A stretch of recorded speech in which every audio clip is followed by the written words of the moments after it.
All right, everyone. Welcome back to the House Committee on Government Operations and Military Affairs on Thursday, January 12th. This is our second installment here after our break.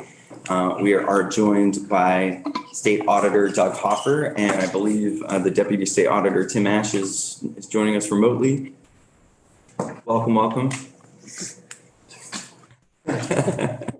So yeah, I will turn it over to you for, I think we're doing a little bit of an introduction and a hello, how are you from the auditor's office. And then I believe you had a specific request that's in the Budget Adjustment Act around a reporting requirement for the Cannabis Control Board that you wanted to touch on too. So I will give you the floor and maybe we'll do the overview, a little bit of questions, and then we can talk about that specific thing if that works for you. Sure. Thank you very much. For the record, Doug Hoffer, State Auditor, and I never get tired of saying that. So I still enjoy the work, thank goodness. So I know you have some new people here. I hope you know about my office, but I won't be surprised if you don't, because a lot of people don't. We don't do the sort of traditional green eye shade auditing. This office is responsible by statute for three major endeavors. One is the audit of the state's financial statements, which Wall Street insists on, gosh darn it. The other is the so-called federal single audit, compliance audit that the federal government requires of all states and big cities to ensure that for $1 billion or so they give us that we're playing by the rules. It's just, who knew? That leaves us free because we farm that out. For 20 years or so, it was KPMG. Now it's CLA. They're doing a wonderful job. And that leaves us free with the 11 auditors we have in the office to do performance auditing, which is much more interesting to me. And if that wasn't the case, I wouldn't be here because I'm a policy guy by trade and I enjoy that work. And I think we do good work in that regard. I know we do. And we do a lot of different things, and they're in really two major categories. Some of it is just nuts and bolts. How well does government operate as an organization? It's a big business, and that's important. And I didn't know as much about that when I came in, about state government, but I've come to appreciate the value of that. Because if you and your colleagues develop policies and get the governor to agree with you and you go out to the people and say, you know, stuff we think makes sense and is good for the state, will you support us? If they believe that you are running the state effectively and efficiently, they're much more likely to say, yeah, go ahead, give it a try, see how it works. But if they think that you can't get it together and the state is corrupt and incompetent, then they're not going to give you a chance.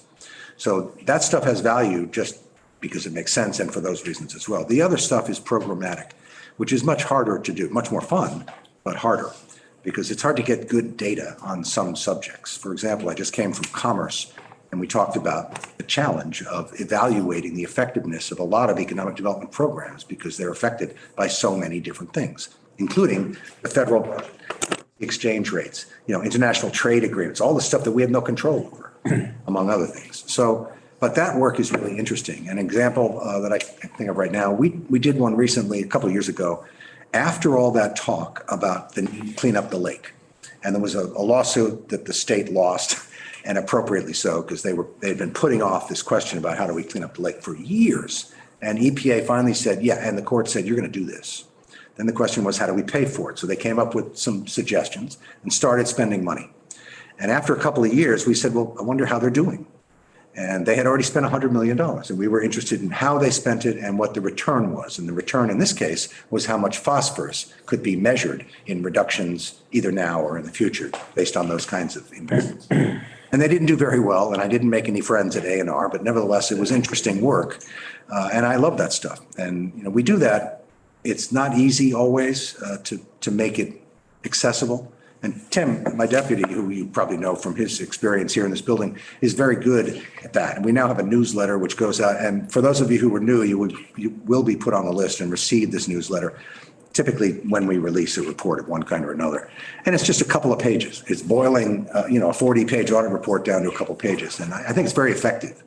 And I'm glad that we're doing it now. It's helpful.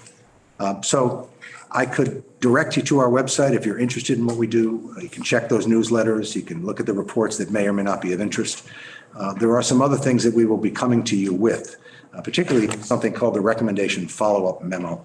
All of the GAGAS audits, GAGAS is generally accepted government auditing standards, and most of our work are formal GAGAS audits. They include recommendations, and a year after the report is released, we do it every December, but in the year subsequent to the release of these reports, we go back to the auditee, in this case, that's in the example A&R, and say, well, we had 7 recommendations. Did you implement those recommendations? That's both a performance measure for us, even though I have no control over it. We hope that the quality of the work will lead them to see the wisdom of adopting our recommendations. But they don't just ask our staff, they want documentation. We said you should change these processes, get new rules, whatever the case may be, and we check it out. And then we go back 2 more years later. I collect that stuff every year and bring it to you guys so you'll get a sense of what we had done in the past and how the state administration is doing in adopting our recommendations. And we do pretty well. There are a couple of agencies that really drag down my percentage, and I'm not happy with that. I have no control over that. We also, as you know from our conversation yesterday, I was down here for your information briefly, talking to the chair and vice chair about a couple of things, one of which relates to an interest I gather of yours for this and the subsequent year, and that's public safety. And we just completed a report a little while back on the Criminal Justice Council and the extent to which they have been successful or not in ensuring that all uniformed police have met their training obligations. And I think Tim worked on this when he was here as a legislator. It was of interest to him, and he pitched it to me. I thought that's a good job. And as it turned out, for a variety of reasons, having nothing to do with competence, because there's been turnover and some other things, they hadn't done a very good job. And now part of it's not their fault. It's a big job. You're dealing with a bunch of local police departments and the sheriff's department, the state police, a whole army of that fun, a whole large group of people out there who need to take these trainings. And it's got to be documented. And the council needed to do better. To her credit, the not new, I think she's been there a couple of years, the new director was wide open and said, I'm looking forward to your report because it'll help me do a better job. And she's been very cooperative, and I have no reason to think that she's not going to take up most of the stuff we recommended, if not all. So that was fun. And if that can be of use to you, I hope it can. We have some other work in that area, one of which I sent to you earlier today, which was a job we did 4 or 5 years ago on public safety. I was curious about how much Vermont was spending on public safety, all of it, state and local, not including fire. And I was shocked to learn that the number for fiscal 17 was $574 million. That's correction, state police, judiciary, attorney general, defender general, you name it, anything related to public safety, not civil. We tried to back out the stuff saying judiciary, civil, and AG and so forth. That's a boatload of money in a state with 630 people. And I went, as I said to you guys, I went to Senator Sears and former Representative, who was the chair of House Judiciary? Maxine. And I said, if you guys had a blank sheet of paper and could design the public safety system anew, would it look anything like the one they have? And they laughed and just walked away. Because there's too many interests embedded in this system that believe, well, mine is so important. It has to look just like it does today. Well, we're going to be coming back to you in a while with some information about a couple of sheriff's departments that raise the question about, well, sheriffs and the extent to which they maybe deserve a closer look. Not individuals, although some individuals, but the system. It's a crazy system. The system makes sheriffs entrepreneurs. Go out and raise your own money to do law enforcement, which is kind of weird. So we also have an issue that I hope your chair will deem suitable for conversation down the road, which is very important to me in my office, and it relates to a response to a Supreme Court decision recently that, for reasons unclear to me, said in effect, the state auditor's office does not have the authority to obtain records from contractors for the state for audit purposes, because the statute, not just the statute, but the what's called attachment C, state, for every contract that the state enters into, this is just boilerplate attachment C, one of the provisions is you, the contractor, shall, upon request, provide the auditor's office, provide an agent of the state records related to your performance under this contract. That's not crazy. If we're paying you $10 million to do something, an independent entity like my office ought to be able to review your performance under the contract. Because if your agency is hiring him chances are you're going to do a good job in making sure that he performs. Hire him. You would never hire him. Anyway, it was a bizarre decision for the court to say that the state auditor, a constitutional auditor whose whole reason for being is auditing, is not an agent of the state. That's what they said. So we have a bill that's been introduced that will cure that problem, and I hope that you'll give us some time when it's convenient for you to talk about it, because I really need to push that out. Tim was going to talk to you about the cannabis board. We are, I think in statute, required to audit the process to date and tell you and your colleagues whether it's working very well. First of all, it's, I think, a little early in the process.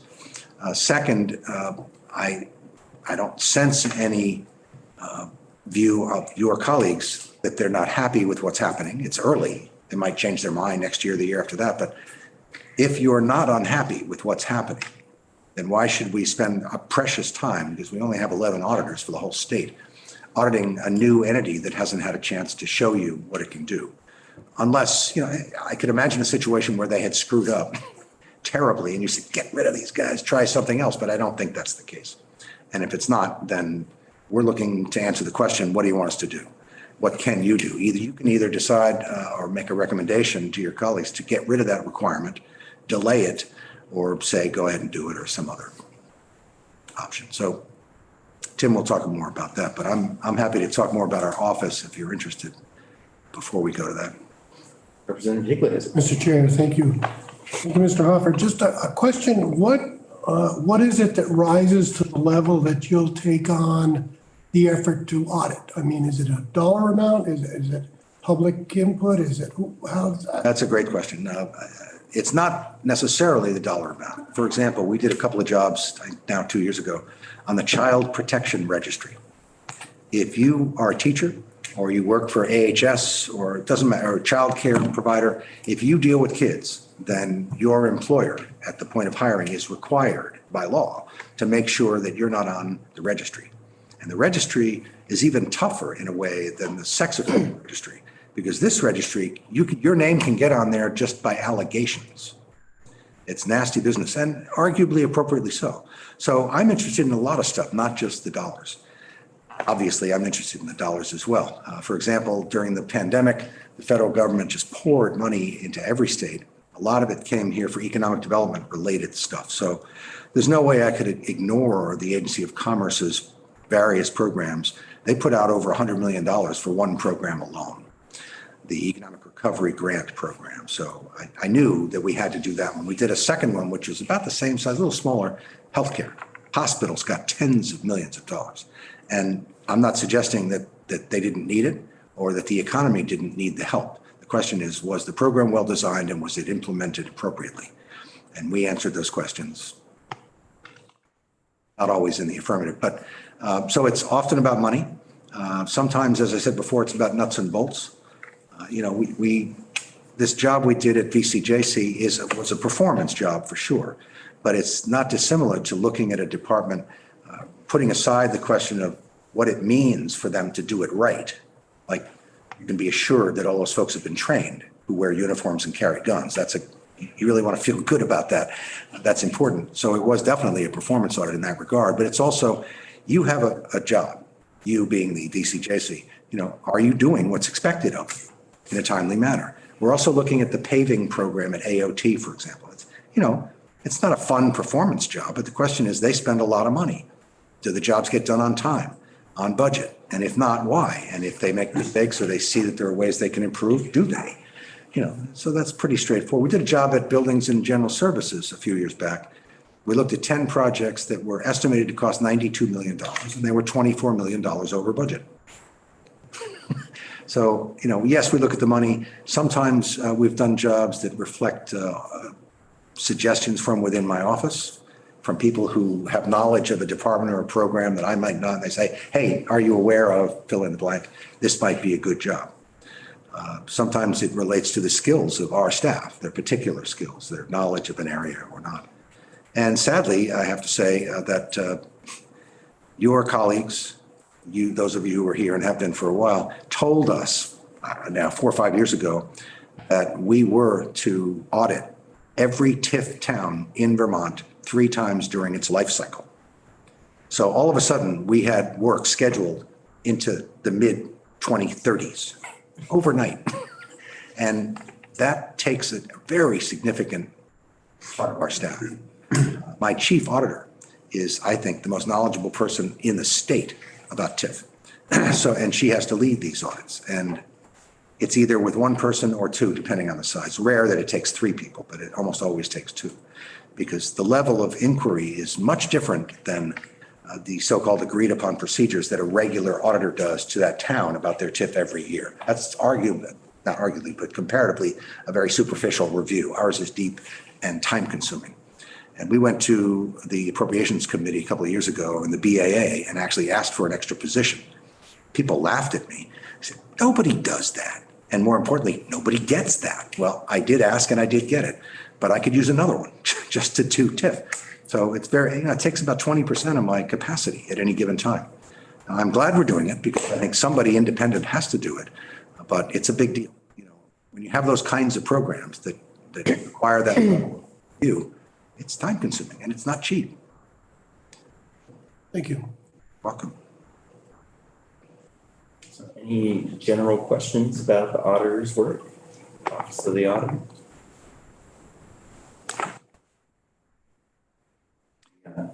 By the way, when I bring the recommendation follow-up memo back, it will relate to probably 7 or 8 different jobs. So that will give me a chance to talk to you about a whole bunch of work we've done over the last 2 or 3 years that might be of interest to you guys for one reason or another. Before I have your deputy talk about the specific issue over at BAA, I just wanted to orient the committee, especially since we have 3 members who are new to the legislature, that our colleagues across the hall are working on a bill that we do every year. That's the Mid-Year Budget Adjustment Act, the BAA. Sorry. We're acronym busting left and right here today. This has been the theme of the day here. All kinds of stuff. Primary care providers. We talked about egg whip this morning. Yeah, it's my favorite acronym. It is the best acronym. That's really amazing. So the budget adjustment we do every year, and obviously halfway through the year, many things change. When the auditor told us that no one gets an extra position, that is usually because we don't start new programs or make big changes typically, or making adjustments. We're responding to things, and that the main policy changes usually get done during the budget, which the governor will present his budget, and then we'll be working on that for months. So this specific request is part of, I believe, the auditor's request for the Budget Adjustment Act. So I'm very anxious to hear that. And we will also, now that I've been informed today, the Appropriations Committee has gotten to a point where they've taken all their policy areas. They have assigned someone on that committee to focus on that policy area. There are a few of them that are our policy jurisdiction. So I'll be looking for folks who have some experience or interest in those policy areas to be a liaison to the Appropriations Committee on those things. One of them will be the Office of the Auditor, which I think has its own. Over there we do, yeah. So, yeah. Yes, Representative Hoover. Since we have so many people around that are involved in it, at this point, because the distribution of marijuana to the public was so delayed, do you actually think you have enough information to make a prognostication of? No. So your time would be wasted? That's my view. Yes. Right now it's in statute. Yeah. And unlike some other people in state government, when we're told to do something, we generally do it. Sorry. So I don't want to get too far out in front of the auditor and his deputy's presentation on the specific issue. So yeah, go ahead. One more comment back to the broader issue that you raised about what do you do and why. As I said, I came from commerce, and as it happens, because it's been an interest of mine for 30 years in my work as a consultant, a policy guy by trade, we've done a lot of work in economic development. And I left them with this. I said, the reason I do this is because, money for economic development is comparatively precious. So you guys have a responsibility, in my view, to make damn sure that every dollar that's allocated through your decisions is likely to, if not certainly to, have a good return on investment. That's hard to do, but I impress that on them because I care. And we will keep doing that. And the other area where we've spent a good bit of time in the last 3 or 4 years is healthcare. It's just too big to ignore. And we've been fortunate to have people who worked in the office who have some knowledge and experience in that area. And, I think we've made a difference. And as long as I'm in this office, we will keep working on healthcare because it's just too important. So, thank you. If I could, this is a question that I've thought about since this $1.7 trillion bill came out with 200 and some million that came to Vermont with page after page of where this money's going. Who is it that makes sure that that money gets to where it's supposed to go and gets spent properly? There's a lot of people in the loop, but from the outset, what the administration did is not dissimilar to what other states have done, which is to hire this firm called Guidehouse. And Guidehouse fancies itself, and I think from what I've seen is pretty good at this. They will tell you whether your proposal meets the federal requirements. So it's like I talked about the single audit before, and the federal government requires that all states answer the question, did you meet the statutory and regulatory requirements of this $500 million we gave you for whatever? And the audit team, the ones we hire, go in and test that and come back and tell us. In this case, it was before the money was spent. It's kind of important because if they didn't get it right, some of that money could be subject to being reclaimed by the federal government. Now, in fairness, not in fairness, but in truth, I don't think the Treasury Department was going to do that. I can imagine the outroar or the outcry in a senator's office if they learned that the Treasury was going to go back to Vermont and claw back $15 million from a program that didn't meet the requirements. They should have done that, but if they try, it's going to be a nasty fight. So Guidehouse is part of the process on the front end. Obviously, the agencies that go to the governor and say, I want my piece of the pie, the governor's, him or herself, they have to make the initial choice about the policy choice about this much for healthcare, this much for business, this much for childcare, this much for environment, whatever, because everybody had a shot for the most part. I don't agree with all the choices that the administration made, but as for whether the money went where it's supposed to, we can do some of that, but we only have 11 people, 11 auditors. And that was one point. We looked at 2 programs that collectively, I think, distributed almost $200 million. And I don't mean to be flip about it before. Most of the healthcare one looked fine. There were some issues about documentation and some that shouldn't have gone and so forth. But it was, the hospitals needed it at the outset and so forth. The economic development one was a little messier. But a lot of money came to the state and most of it was welcomed and well spent. Thanks again. Yeah. So I want to be conscious of time. We have 20 minutes before 4. I know you want to do a presentation on your BAA request around this report. No. Oh, you mean on the records thing? On the Cannabis Control Board. Oh, yeah. I can leave Tim. Okay, great. I wanted to give him time to do that. And then also we have the Chair Pepper here to weigh in on that as well. Yeah, I'm sorry. I'll leave you to that. I'm going to run if that's okay. And please don't hesitate to call me if you have questions literally about anything that we have done that I talked about today or that you think I should do. I'm sure we will have you back before too long. Okay. Thanks so much. Okay. And welcome. Thank you. I'll keep my comments very brief. I know that you guys have a back end pressure. For the record, Tim Ash, Deputy State Auditor. Our request is pretty straightforward. The auditor just described it in simple terms.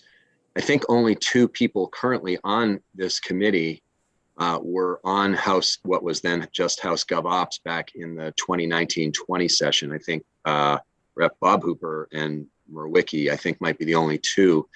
And back in that legislation that dealt with the new legal cannabis industry and that created the control board, there was a provision with this report requirement, basically saying auditor's office a few years from now, do a report that basically says, is this the right administrative entity to manage the cannabis industry in Vermont, or should it be someone else?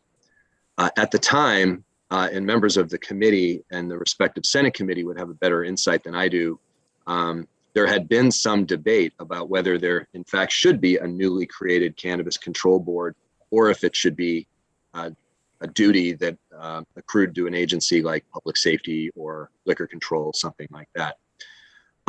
Representative Hooper's question kind of nails it, which is that the stage that we're at right now in terms of the industry being developed is we're still pretty new. The Cannabis Control Board is still in the process really of ramping up both their administrative processes, but also all the approvals for growers and retail outlets and so on. So from our point of view, what was a reasonable request in 2020 does not seem quite so timely or useful today. So our preference would be that the report be eliminated, because we just don't think that there's that much appetite in the legislature to pull the plug on an agency that's in the middle of fulfilling its primary and startup duties. Failing that, a postponement of the requirement would probably be the second best option. Chair Pepper would probably be better suited to tell you when he thinks it would be fair to judge the performance of the control board. And that might be 2 years, it might be 1, it might be 3. I would leave that judgment to the committee and to the chair. And then the third issue, if the report is still in fact desired, of course we will do it. You'll probably need to revisit the report requirement, which was very sketchy, and add some detail about what actually is being requested. Right now, the language is very general. You know, is this the appropriate organizational structure or not? It doesn't really communicate how we are to judge whether they are performing well, nor does it mention who we should be comparing them to, for instance, liquor control or some other agency. So that's the short story. As the chair alluded to, the budget adjustment is typically for mid-year adjustments and not major policy decisions. From our point of view, this is not a policy question. It's really about how the FY23 budgetary resources, which were appropriated to our office, are used, because we will have to start during this fiscal year if we're going to go ahead and do the report. So the sooner we know that if it was to be taken off the table, we could adjust accordingly. But otherwise, we're going to have to start assigning people in the next probably 2 months. So I'm happy to leave it there. If you have any questions, I will, of course, respond. Does anybody have any questions for Tim about? If you didn't do this report, how are you monitoring and evaluating the program? Well, at present, our office is not and hasn't been charged with doing that. I would say Representative Higley's question of Doug was a good one. How do we pick which projects we're going to do an audit of? And he described the different facets. So if the legislature did want us to continue to do it, we would find a way to do it. If it wants to postpone it, we'll do it in the future. But it's not as if on a every month or every 6-month basis we're doing a dive into the cannabis board's operations at this time.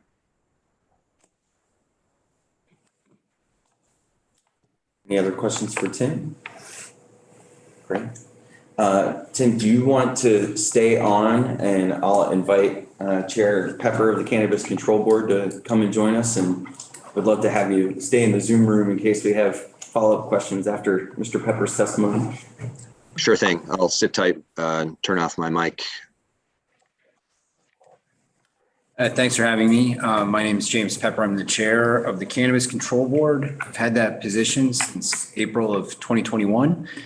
And did I just, for my own understanding, the floor is at 4 o'clock, did you say? 3, yes. Oh, sorry, 3 o'clock. Yeah, so we're pushing up against it. Yeah. All right, I did have a number of prepared remarks. However, I think I'm just going to kind of skip around a little bit.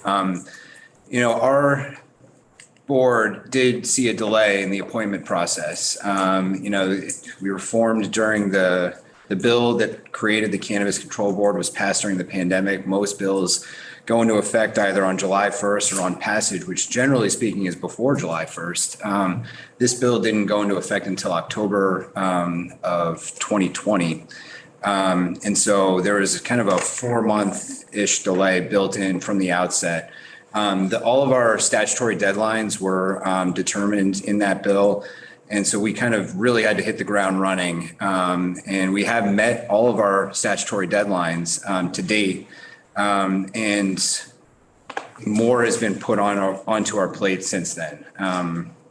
For instance, we assumed control of the medical cannabis program in 2022. And as of January 1st, 2023, we just assumed control of hemp-derived products. These are, hemp is federally legal. The definition of hemp federally is based upon the amount of THC that is in a product. The federal government failed to realize, or at least in the hemp bill, failed to kind of consider that there are a number of other cannabinoids in the cannabis plant. Some are psychoactive, some are not. That are not THC. And people are now legally growing hemp, and they're isolating these psychoactive cannabinoids and putting them into vape pens, vape cartridges, selling them at gas stations totally in an unregulated way. And so oversight over that program has now been shifted to us, and we're going to be in the midst of rulemaking. We're going to ask the legislature to weigh in on some proposals around how to regulate hemp-derived products. And get some guidance from the legislature. And then we're going to be drafting rules around the entirety of the kind of hemp-derived product market. Chair Pepper, I will just tell you that my intention is to have this committee get an overview of what's been done with cannabis to date and bring you in to talk about the Cannabis Control Board with a lot more time. So my apologies for that. And I appreciate that. We just did an introduction to our new kind of committee of jurisdiction on the Senate side yesterday. And so I'd be happy to do the same here.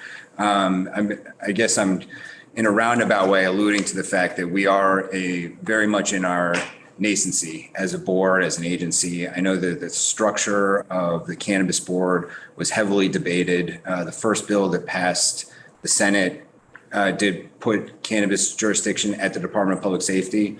There was only 4 legal states at the time, and there was this question about how the DEA and the FBI and everyone else was going to respond to having legal, states selling kind of cannabis to the general public.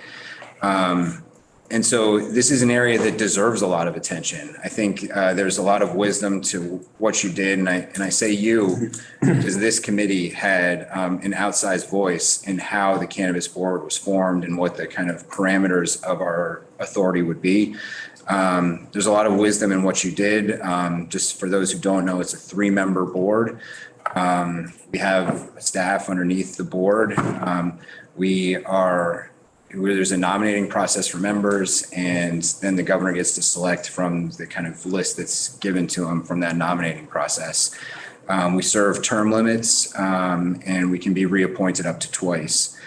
I think that structure has been mimicked around the country over the past decade in the 21 other legal states that there are for a number of reasons. I won't go into them now.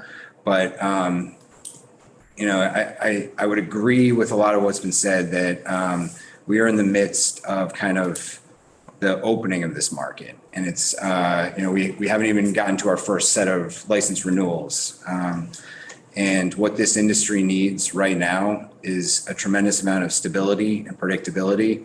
And, if all of a sudden kind of overnight, and it wouldn't be overnight, of course. There'd be a report, and then there would be a debate, but what this industry needs now desperately is to kind of know what the rules of the road are, and that they're going to be similar next year out, because a lot of our licensees are 77% of our licensees are one small cultivators. I think their canopy size is about the size of your table right here. And there's no banking, there's no financing in this industry. Everyone kind of put all of their personal capital together to kind of start a cannabis business. And there's a constantly evolving federal landscape that changes kind of every year. And, what they are looking for us is a tremendous amount of technical assistance, support. These are people that, for the most part, can't afford a CPA or a lawyer. And what the board is doing is trying to kind of support these folks as they move through, as they grow their business, as they grow these kind of very first early critical years. And, I would agree that it's with the auditor that it's challenging to kind of say, well, this system could be more efficient if it was moved over here, or it could be more efficient if it was kind of 5 people instead of 3, or if it was one commissioner as opposed to kind of having this board. These are questions that are very difficult to answer, mostly because other state regulatory and licensing agencies don't operate under this odd system where this is a product that's federally illegal and it's legal at the state, and all the kind of challenges that puts into place. And it's also hard to compare Vermont to other cannabis regulatory agencies because of this federal status, every market looks entirely different. We had a mandate to support small local businesses to kind of shift the illicit market into a regulated market, as opposed to try and just kind of stamp it out or try and, drive the illicit market out of business. We were actively told to kind of shift the current legacy market, is what is sometimes referred to, into the regulated market. And no other state is doing that. And in my introduction, I can talk about kind of our success or failures at doing that, and just how that looks. But, it just kind of feels like we're in the middle of this process, as opposed to kind of a point where there's a natural equilibrium where you maybe kind of shift the governing structure.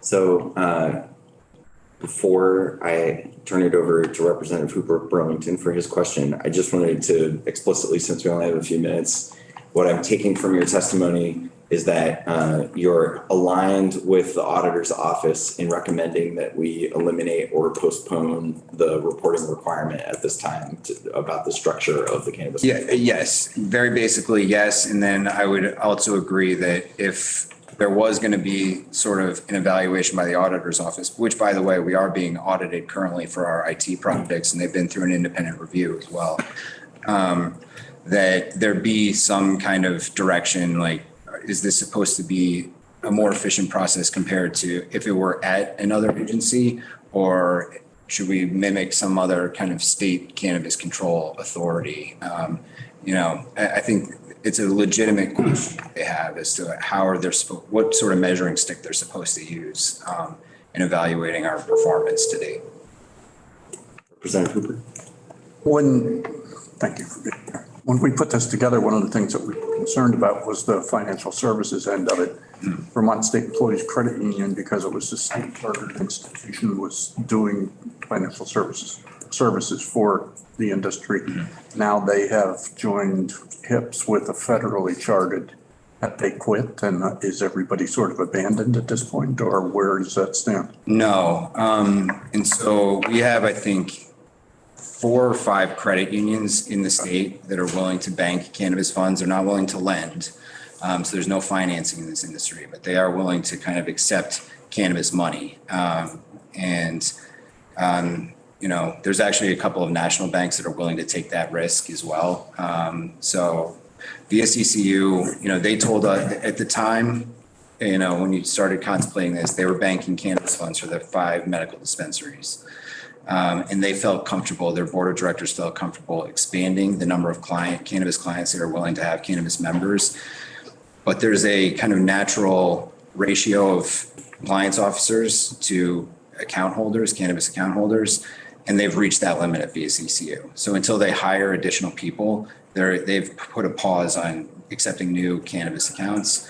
However, NFECU, which is the credit union that they are merging with, also accepts cannabis accounts. And so they have capacity within their compliance structure to do that. And then when they merge, I assume it'll be kind of a moot point whether one of them or the other has stopped because it'll be the same entity.